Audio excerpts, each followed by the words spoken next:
وحشی جانور جو ہیں ایک دوسرے کو حرم کی زمین میں تکلیف نہیں دیتے،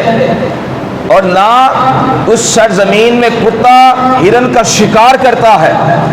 اتنی وہ عظمت والی جگہ ہے۔ اور لوگوں کے دلوں میں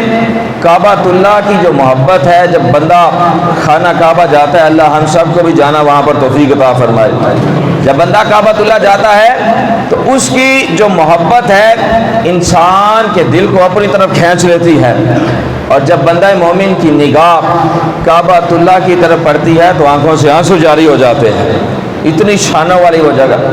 اور پھر ہر شب جمعہ کو اولیاء اللہ کی ارواح کعبۃ اللہ کے گرد جمع ہوتی ہیں، اور جو کوئی بھی کعبۃ اللہ کی بے حرمتی کرے گا،